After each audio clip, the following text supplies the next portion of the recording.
This podcast is brought to you by Mad Company, a non-profit theater company based out of New York City. Hello, everyone, and welcome to another episode of One Hale of a Conversation. My name is James Hale. I am your host for this podcast. With me today, I have the immense pleasure of being seated next to Robert Bradvica, actor, stage manager, director extraordinaire. All kinds of stuff. I'm kind Hi, of Rob. dipping my toes in everything. You Hello. That name is hysterical, though. One Hale of a Conversation. I giggle every time. It's great. So, first things first, you and I met, would have been a little over a year ago. Yep. We both were doing the same show. You were stage managing. Mhm. I was one of the actors in a show at the Gene Frankel Theater in Manhattan. Most recently, you just closed. You closed. Yeah, yesterday, we had closed right? Saturday. Yeah, Saturday. Loadout Okay. was Sunday and all that, yeah. Excellent. So you just closed a show again at the Gene Frankel. You've worked there a lot, this time as an actor. Mhm. I really want to get into that, but first, I just want to hear a little bit about your background. Yeah. Where did you grow up? What training do you have? Sort of what's your give us your bio. Yeah, so first thing I ever did stage-wise was in 5th grade. First of all, I grew up in San Diego, so California, Southern California Okay. native. I've been out in New York for about 8 years now. First thing I ever did, 5th grade, there was the San Diego Youth Opera was kind of touring around different elementary schools. They'd put on a production very for a cool. couple months. Okay. A lot of fun. And they did Rip Van Winkle at my elementary school. And the first thing I ever did was I was Henry Hudson in that, which was a musical, which is Okay. funny because I have not followed through on the musical side Sure, of things, sure. much more straight play or production side of things. But I was in that, and that is kind of where I got the theater bug. I did I went to a lot of auditions in middle school. My Sure. father would drive me up to L.A. Being only a couple hours away, it was kind of easy. Somewhat. He'd take off work. He loved doing that stuff. A couple of times in my life, I've heard him say that if he could, he would have quit whatever job he had and just been my manager, if Oh. that could have been financially viable for him, because he just really enjoyed being a part of that stuff. So he would drive me up to L.A. a lot. Didn't do a whole lot in that period. I was in kind of an indie movie, one or two of those, and a commercial. But then things really kicked off when I got into high school. The high school I went to had a really, really robust theater program with 2 phenomenal drama teachers. Shout out Greg Osborne and Paul Reams. Hopefully they'll listen to this. There's something about having a good theater teacher when you're growing up that really keeps a passion for this kind of thing alive.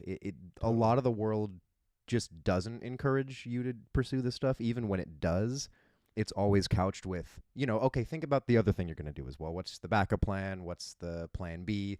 What are you going to do when it doesn't work out? So even Right. people that want you to do this stuff, they're not fully encouraging in the way that they are with, say, like, I want to be a scientist. Oh, fantastic. They throw everything Right they can here. at you. Yeah. Once they hear you want to do a theater thing, they're like, oh, God. And they get, I think it comes from a place of fear because it's so well known how hard it is to really make something happen in this industry. Totally. Yeah. And I think a lot of people don't understand how many avenues you have to pursue once you explore this. Like there's teaching, there's all kinds of production side of things, stage managing, Yeah. crew stuff. So there's a lot more. When you say like I want to be a theater artist, they always think, oh, you're going for the lead role in every big play possible. That's tough. Shall only be the protagonist ever. Exactly. And so people are not as encouraging as they could be. And so to have 2 teachers that really just pushed us to continue to explore the theater arts and expand our craft and talk about it in a way where that was their life. Yes, they were teaching high school, and they had other classes to teach and whatnot, but they were very clearly theater professionals and theater artists Right. first, and that was what they instilled in us. And I feel very lucky to have worked with those 2. And so throughout my high school career, I did about 11 shows. They were able to do 3 shows a year at my high school, Wow. which is This was called something like Highland Players? Oh yeah, so Okay. I went to Helix Charter High School out in San Diego. Shout out them as well. It was the Highland Players was the name of our theater troupe. Partly because way back in like the 50s, Helix High School split off from another high school that was in the area, and they were called the Grossmont Foothillers. And so literally just to be kind of petty, they were like, well, we're the Highlanders. The Highlands and the foothills. Literally just to Wow. say they had the I high love ground that on them. look. Right. So that was the name of the little troupe. We had something called the Little Theater for a while. And also my high school got this like really nice expansion on the Performing Arts Center when I was a senior. So we got like a black box theater and a big main stage, which I think would have been considered an off-Broadway seat-wise. I was looking this up before you came over, my gosh. and initially from the Googling, it was hard to tell that this was a high school troupe. Like it seemed like this semi-professional, professional troupe in Southern California. Honestly, it is almost closer to that than not, especially Yeah. recently. I didn't, and I knew that they were consummate professionals, my teachers, in the San Diego area. but I didn't quite know what kind of connections they had. A couple of years ago, they did, was it Rent? Or I think was it Rent? No, West Side Story. I want to say they did West Side Story, and they were able to get the touring Broadway set, or the national touring set, to the high school. Yeah, so they were using the actual set they used on the national tour at this high school. Okay. So I didn't realize they had those kinds of connections. So when you're talking about them being semi-professional, that is in terms of the production side and the quality. Value, the quality that they put shows on for it. I would say it's a young semi-professional program. That's incredible. And the fact they do 3 shows a year consistently, and they obviously make enough money to keep doing 3 shows a year sustainably. Yeah. In this big enough space. It's a phenomenal program. And I only got to touch my toes into that big space the last kind of half of my senior year. I did 2 shows in that space. And the funniest thing about that is I got in there freshman year, and my drama teacher was telling the seniors, like, okay, we're going to get this next year, or like, I know you guys just missed it, but we're going to get this. And then it just never quite happened. No. That's like local school bureaucracy, though. That's just how it happens. So I did that, and then I spent a year at the Santa Fe University of Art and Design, where the program actually ended up closing down or losing money halfway through my first year. And so that school has now since shuttered. And then I moved over to the New York Conservatory for Dramatic Arts, where I've been for 2 years, or I went for 2 years, for a total of 3 years of school. So, and since then I've been living in the city doing my thing. What program were you at the conservatory? I think the AA that I got was like a communications with a focus in film and television. Okay. But it was a film and television focus school. They had an optional third year for theater that I did not do. Okay. But even since I've been out, my focus has largely been theater work Sure. as opposed to film and television. I've done a couple of student film things, and I have a friend of mine that has a production company down in Alabama that we want to work on some stuff, but for the most part, my focus has ended up being theater. I've fallen into that more often. Amazing. That's where my focus has been. I've always loved theater. I kind of get that sense of accomplishment more out of theater than I do film sometimes. I would agree with that. It's also, I'm more recent to the city than you are, of whatever, 3 years ago, 4 years ago. Right. But it just seems like the way into theater is a little bit more open than the way into film and television. Sure. Like you kind of have to break in a fairly significant way to really be able to work in film and television in New York versus, everyone I know who's in any way interested in theater can get involved in a decent level of theatrical production in the city. Yeah, I think the city does a good job of they have like the New York Winterfest, Summerfest. They got all these festivals that have a lot of brand new playwrights doing their stuff. So there's a lot of opportunity there. It's the amount of non-X stuff is really nice. So if you're a non-union, it's easy. And you got like small little theaters like the Gene Frankel that have a lot of history that give you a chance to get in front of some fairly prolific people in a fairly simple way, which is really, really nice. Absolutely. And even with a small size like that, it still feels good to be doing it. Right. It's working out those creative muscles. Absolutely. Yeah. But so speaking of Gene Frankel, excellent segue. Right. You have worked there at least twice that I know of. 4 times now. 4 times. Okay. 3.5, but I can specify. How do you work there? Yeah, how do you work there? So the first halftime was that it was over the summer of 2022, I think. No. Yeah, it would have been 2022. They were doing a production of The Man Who Shot Liberty Valance. Right. And a friend of mine was stage managing at the time, and she had ended up getting COVID partway through. Okay. So they had hit me up when I was on vacation. They're like, yeah, like if you know anyone that can stage manage that needs to fill in, that'd be great. We need the help. I was like, yeah, I'll ask around. I think I asked a couple people. They couldn't do it. And then right before I was going to be home for vacation, they were like, hey, do you just want to jump in and do it? I was like, I'll be home for it, sure. So I jumped in for the last week and a half or so of production. I think I did a week where I was stage managing partway through the run, and then me and the stage manager swapped back and forth. Partly because they already better, they were testing negative, but then I kind of wanted to keep doing it, so I was like, we can just swap off days, or right. So I did. So that's like the half a time I worked there. Sure, we'll count that as half. Right. So with all these different hats that you wear, the different wells that you dip toes into, how do you balance the different desires of particularly a theater artist? Like, do you say, for this period of time, I want to focus on directing something, I'm only looking to stage manage for a while, time is purely for acting? That's the funny thing is I don't balance it. Okay. It is just whatever whims. It's whatever opportunities present themselves. Sure. So the only reason I was able to dip my toes into directing and producing was because shortly out of school, I was in a production of a play, an original piece, part of one of the New York Winterfests. Okay. And the writer of that kind of asked me to help him start his fledgling theater company. And so for a couple of years I worked with that. And so I got a chance to produce a couple of one-act festivals, and we produced a version of Macbeth that premiered up until March 14th of 2020, which was kind of the last major. And then what happened, Rob? Some fun. We all wanted to stay home for a while. We all collectively decided it's time to breathe. Yeah. And then nothing happened, weirdly. Yeah, so that we had some good momentum, and then obviously that was a bit truncated, I guess. Yeah. Force majeure. Yeah, right. So I got a chance to direct and produce from that side of things, doing that, and that is kind of where I feel like I've developed a decent theatrical instinct for directing. Okay. And I'm currently actually going to be a part of a directing program at the Barrow Group going into next year. Oh wow, okay. Like a year-long thing, January through November. And so the reason I want to do that is because while I feel like I can say like I've got decent theatrical directing instincts, whatever, I would like to apply some kind of like vocabulary or theory or foundation behind that. A structure. Yeah, so that I can really start pursuing that as something serious. Because there's a couple of, my brother's a playwright as well, and the couple of shows he's written I want to direct, and again, I've got ideas for that. I've mentioned to you before, I've got a version of Rosencrantz and Guildenstern Are Dead that I want to direct, and I can wave those ideas around and say, look, I promise I know what I'm talking about, but just having a little bit of, what's the word, like credibility, I guess, yeah, of course, on a resume saying, no, I've studied this, I do have a foundation. I think that'll help me in saying, I can do this, I promise, until I get more experience, and then I can say, no, I can't do this because I've been hired to do it before. Until you're recognized as such. Yeah. Exactly. What is this program at the Barrow Group? Is it? It's a year-long directing program. It's broken up into 3 different sections. I think the first one you work on scenes, the next one you work on a short or scenes from a larger play in this program. Okay. And then the last one is like putting on a short play for yourself. It's an 8-person program, I believe. And I'm convinced they do that a little bit to get you to jump in as fast as you can. They like keep it. They're like, it's only 8 spots. That's right. Yeah. But I'm assuming it's fairly selective. They said it's like an intermediary professional program, so people that are not quite working consistently but do have designs for and maybe have some experience. That sounds really cool. Yeah, I'm really excited, and I love the small size of the class. Actually, it'll be great to get to know the other directors there and have time to explore each of our whatever we're doing there. Absolutely. So I'm very excited. I'm also taking an acting class there as well in tandem, which they recommend and everything, because it's like the directing is being taught how to direct the Barrow Group style. Oh, okay. The Barrow method. Yeah, whatever that happens to be, which I'm sure is a conglomeration of a bunch of different methods as distilled. They all are. Right, yeah, they all have touches of something in there.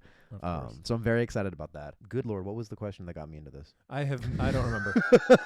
I don't remember.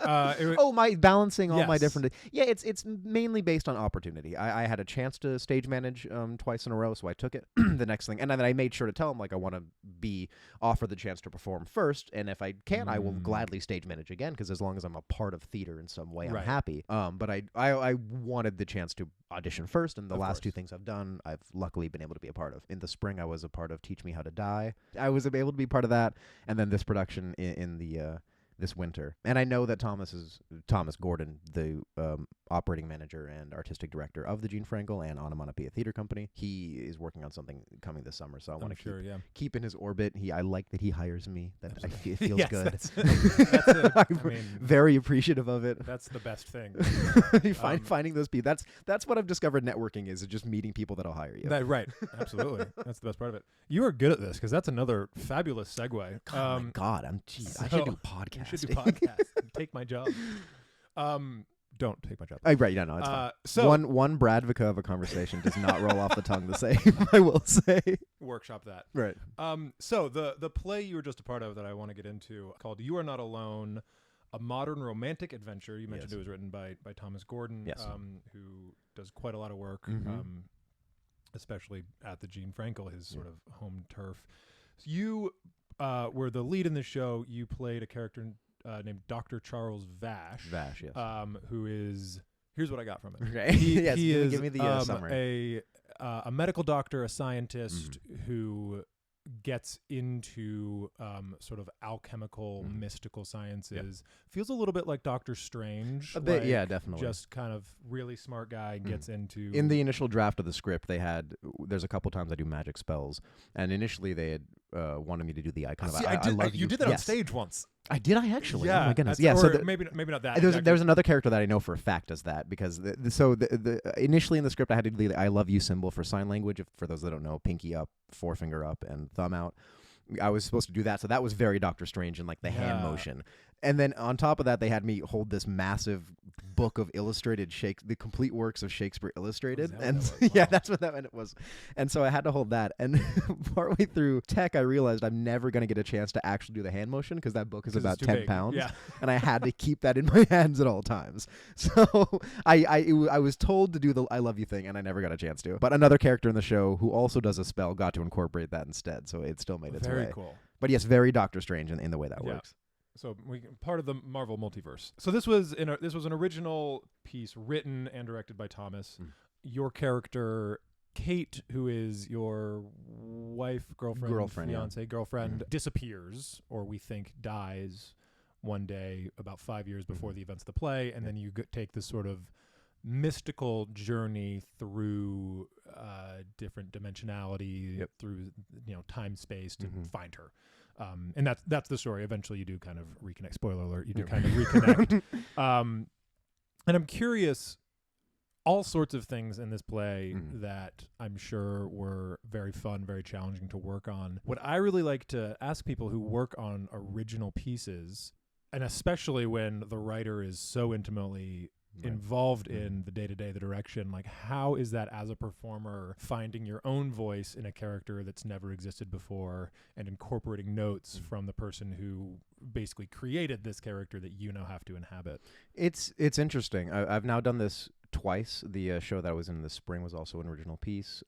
Thomas's other show, of course. And the playwright was in that show as well, so the playwright was there and very much involved. But I would say this is a much different process, actually. Thomas, the way he directs is very loose. I've gotten the chance to work with several directors, and there are some that will come in ready to go with kind of where you're supposed to be. You need to move here. Your job as an actor is to figure out why you're moving there. This one is much looser in that there was no skeleton, there was no bones yet.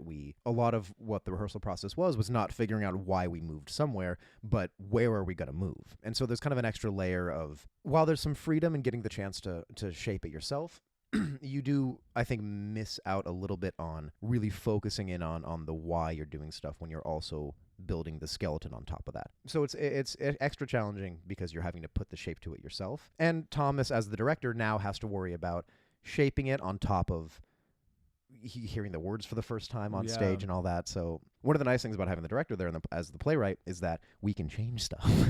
we can get to a line and go, hey, this doesn't quite read great. Right. And one of the phenomenal things about Thomas is that he is not one to go, well, I wrote that this way, I need you to. He's not precious about it. No. And he's precious in the sense that he obviously cares about the script he's written and the themes and keeping the characters the right way. But he was very, very willing to let us experiment with the actual lines and the actual order of words and whatnot. And even up until a couple of shows into the run, we were adjusting things on what the response from the audience was and what worked and what we felt like didn't work. And kind of blessing in disguise, Thomas wasn't at a lot of the productions, and so we were able to kind of have some freedom in changing things up and seeing how things worked. And it was a much bigger ensemble feeling piece than a lot of them that I've been a part of, because like I said, even into the run, we as a cast were trying to find what worked and what didn't. Of course. And so we were really, really having to listen to each other and work together all the way through the show to make this thing work. So it was nice having that freedom to just change things kind of as we see fit, while still maintaining the thrust of the plot and the themes that are present. But we got to adjust what words were said when. You get to do what you want with it. Yeah, it was great. I also found it feels to me so I saw it last week, week before, I can't remember. But it felt like it fell into this kind of interesting, slightly strange place presentationally of... This is a incredibly well envisioned workdoc, maybe, because it's the first production ever. Bottom of the script says 1.0, V 1.0. Oh, does it? Yeah. So it's this really interesting because there are so many of these elements that clearly are being worked on throughout the rehearsal process, even as you say, show to show.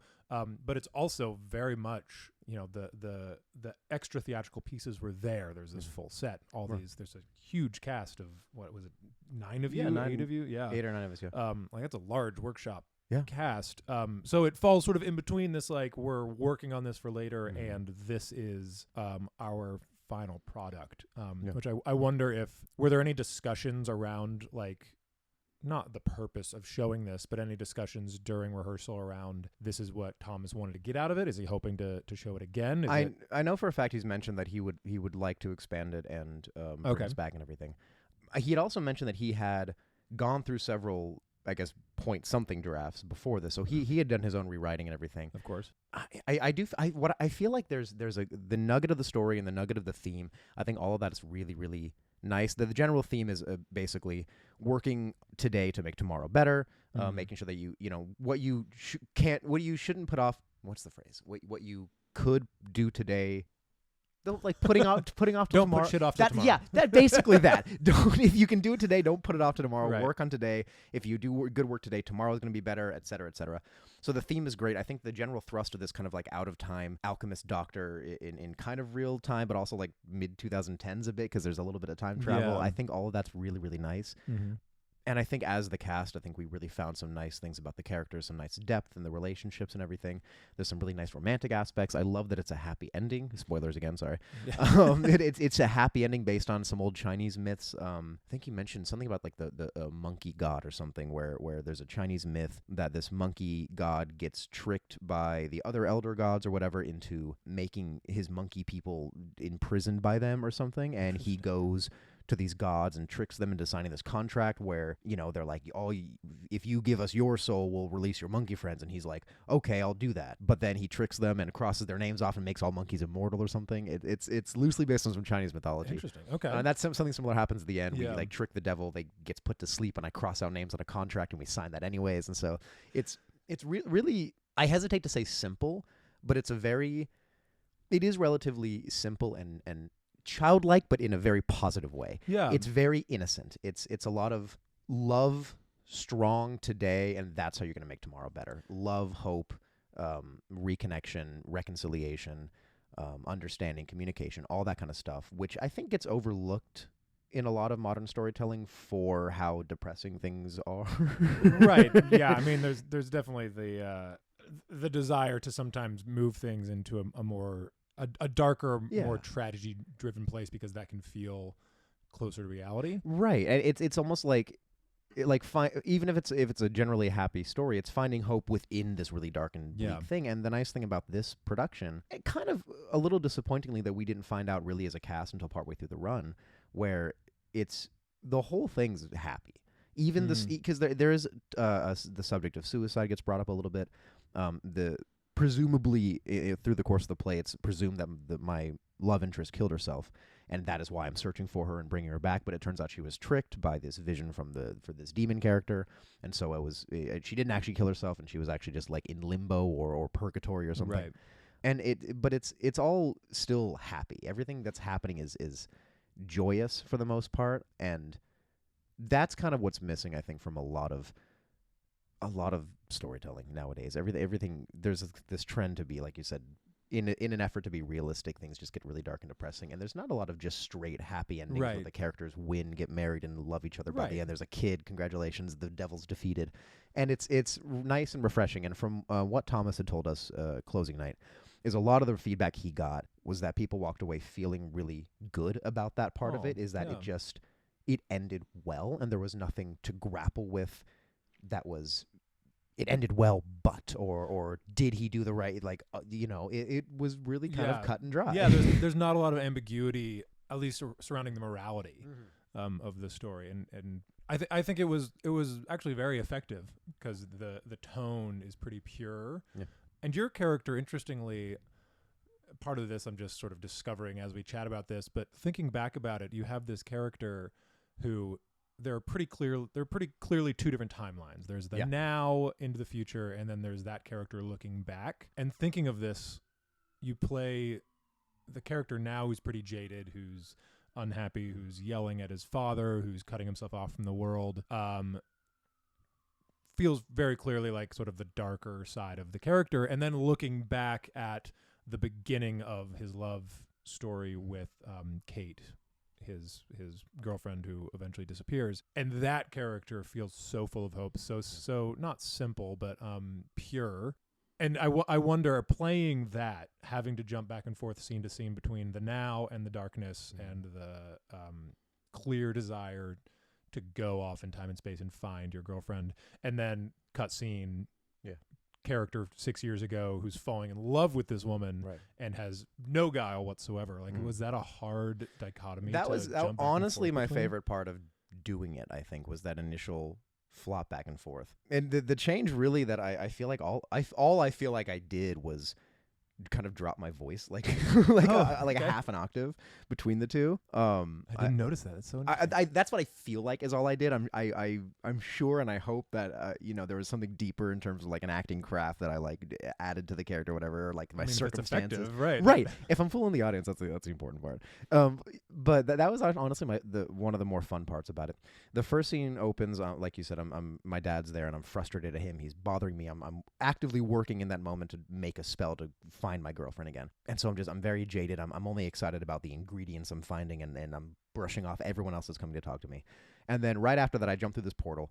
I kind of walk over this cauldron area, and I do this annoying quick change where I have to like throw my pants on and off, get a jacket, all that kind of stuff. And so, God, quick changes, man. It was really funny because a lot of the time the cast were like, "Hey, if I can help you, let me know." And I felt bad, but like the only way they could help me was getting completely out of my way and just letting me change my pants. Right. You can't put my pants on for me. No, so. like if I know where my stuff is, then I'm happy no one touch me. I love the cat. They were very, very helpful. They had to do a whole lot of transitions, so they were like in that mind. But that transition was a lot of fun because I go from really throwing some nastiness out at these people to dropping back into this kind of excited professor alchemist role. So one of the exercises we did in rehearsal, Thomas had us, it was a couple of us there, it wasn't the whole cast, but he had us shape the other actors as their character into like a statue that represented aspects of them as the character. Okay. Little psychological gesture type. Yeah, and in something. Yeah, and it all like, and at one point we moved around as an animal that we thought matched our character. All that shit's like, so can I swear?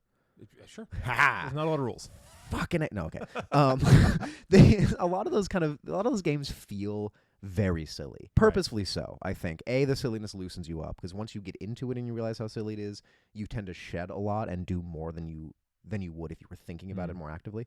So we do these kind of silly games, but that statue exercise actually stuck with me the entirety of the run. So I have to give Thomas credit for that. Yeah. That was really smart. The way they shaped the other actors shaped me, because also the nice thing is that you're not picking a statue shape in this exercise. It's the other actors going, okay, what do we know about your character, and they shape you. And so it wasn't even like my statue idea where I was like, oh, this is how I feel. They did it to me, and I was like, oh, that actually makes a lot of sense. And then you're receiving something from it. Yeah. Wow, and so the way they shaped me was they had me, I had to wear my glasses for the show, which that is the only thing I was upset about because I wore my glasses last time. My glasses are too big for my face and they slip off, and I was like, I wasn't wearing them the first couple of rehearsals. Thomas is like, hey, can you keep the glasses on? I was like, okay, fine. No. It's like, whatever. So I had my glasses on. They had me with my right hand kind of grab the frame, and with the other one my left hand was out, kind of off in the distance, and I was bent down at the knees, leaned forward, kind of like the Scooby-Doo intro where they're like running and they're kind of leaned forward, and like, like cartoon characters kind of lean forward with their like showing forward momentum or whatever. Right. I hope I'm explaining this well, but like it was essentially like Doctor Who. Honestly, David Tennant's Doctor Who. Okay. Imagine him running down a hallway with a big coat. That was essentially the statue they put me in, and that energy of about to start running towards something, grabbing my glasses, my hand out, whatever coat I have, kind of drifting, really shaped a lot of the energy I carried into the run. Anytime there were several times when I was backstage in this theater, and I would have to literally run on stage.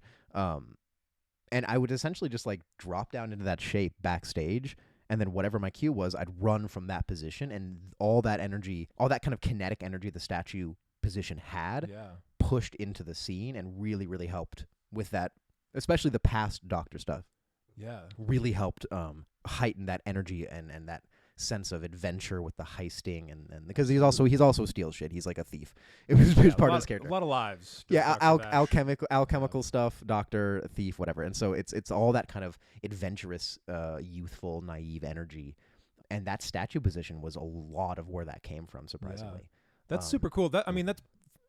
the making of the psychological gesture and then carrying that on the stage is pretty classic. Yeah. Michael Chekhov psychological gesture. I've Well, never. hell, that's even connected to like some old American theater where I remember learning they had like this textbook for how to do stage acting. This is all prior to the Russian stuff coming over.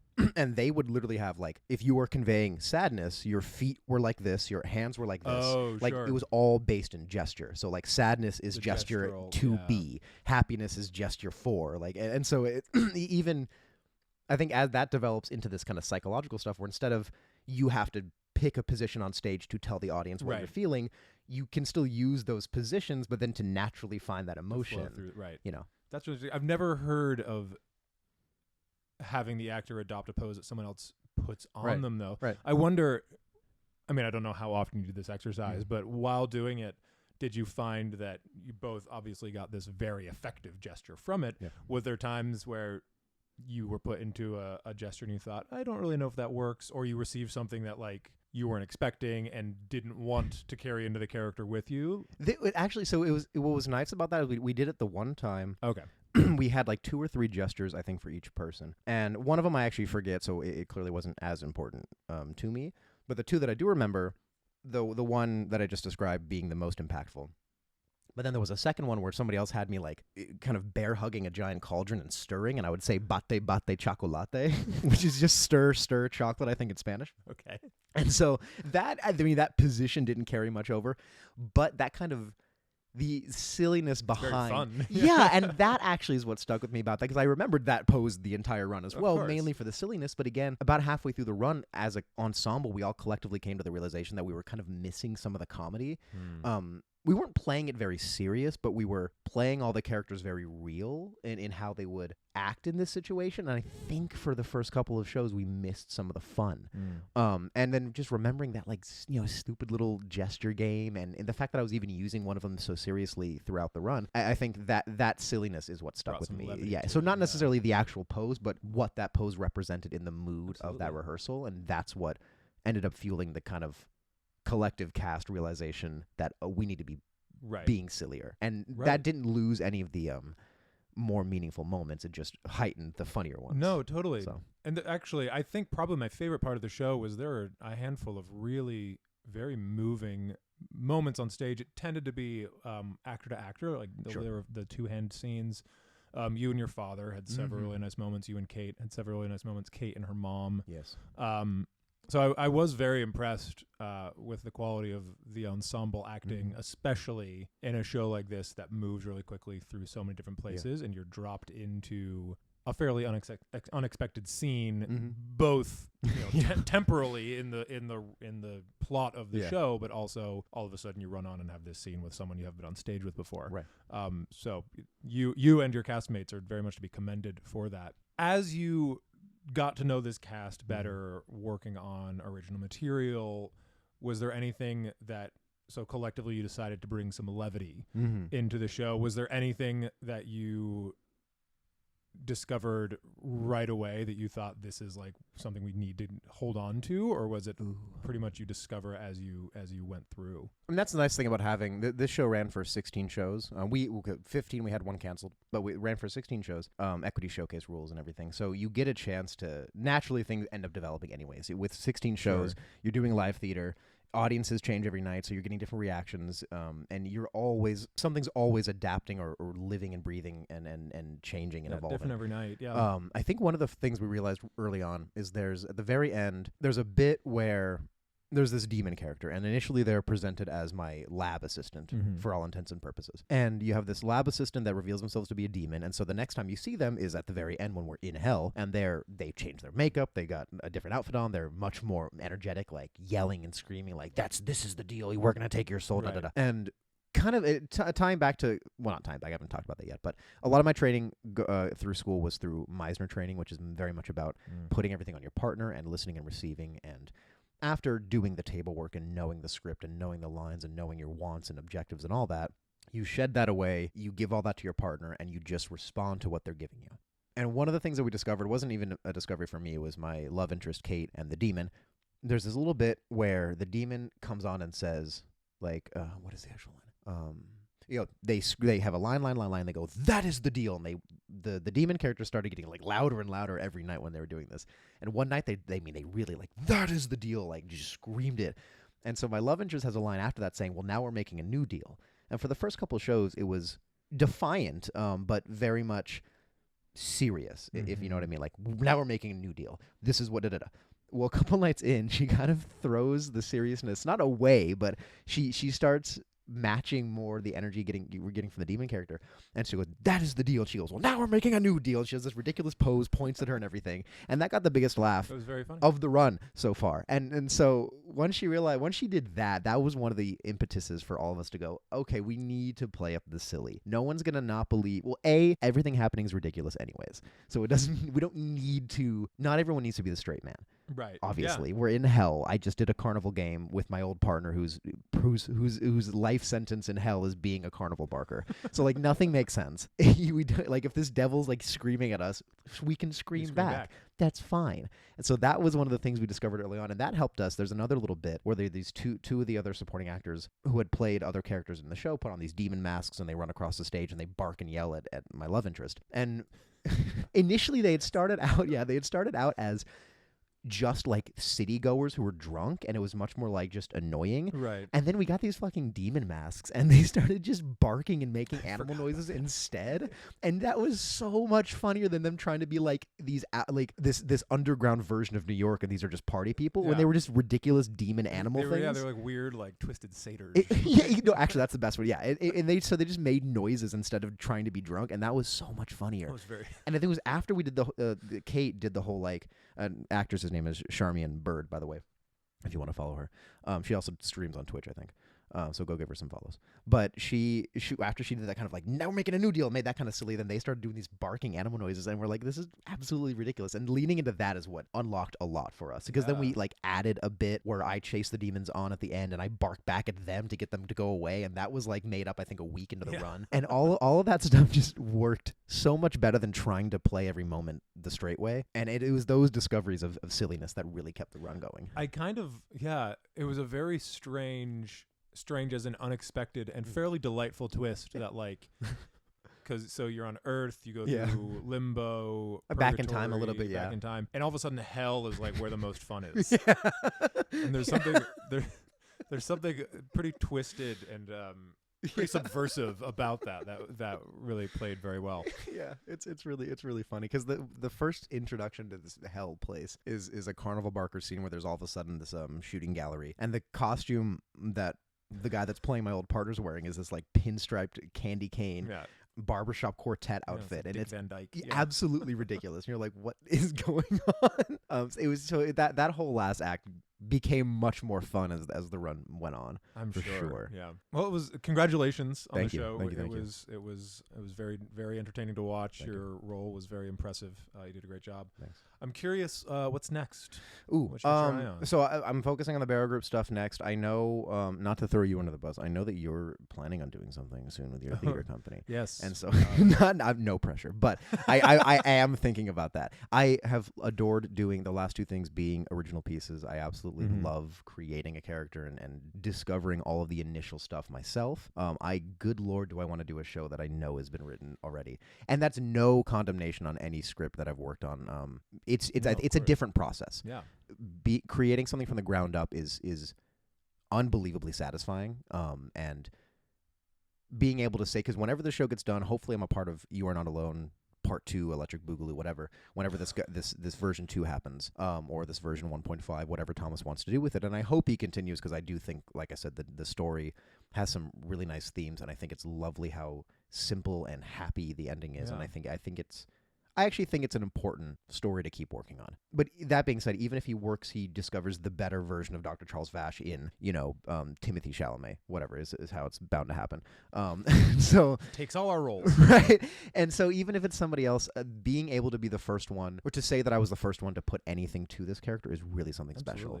But I think the process of taking something that's been done so many times and doing your thing to that is something is satisfying in a very different way that I'm looking to now do. Absolutely. The last few things I've been a part of have all been original, and so I really want to sink my teeth into something that people recognize and they can see, oh, that's my stamp on that now. I think that's a different audiences view that, I think, differently as well. So there's that. I know that Thomas is working on something else over the summer, but I'm really excited to get into this directing program. I want to come out of 2024 feeling confident in my directing ability, having met people through that program that are going to be doing work that I can work with them on, and really shaping myself as an independent theater artist and finding out what my voice is going to be going forward.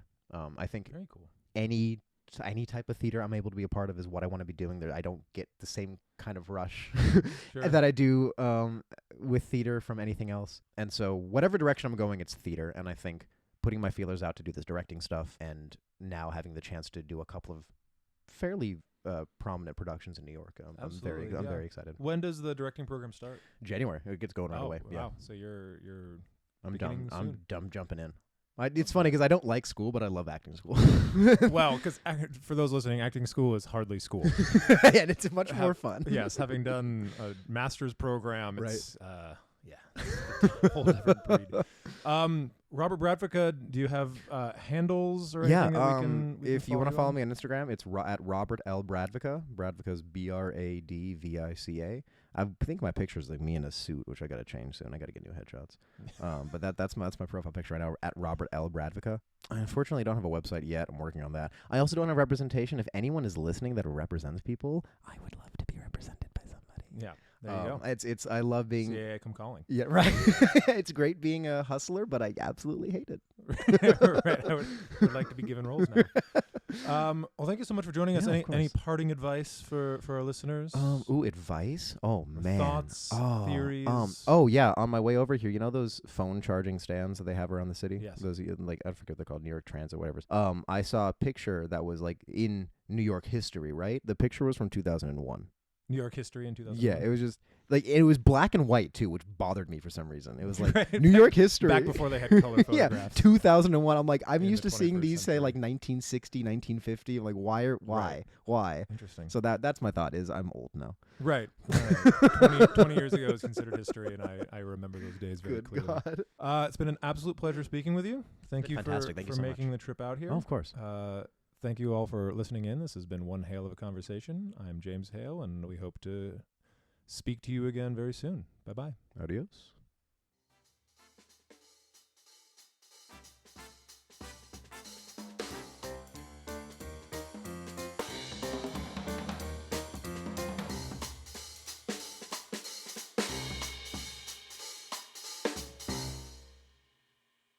Thanks for listening. To learn more about any of the creatives who spoke in this episode, check out their social media links in the episode description.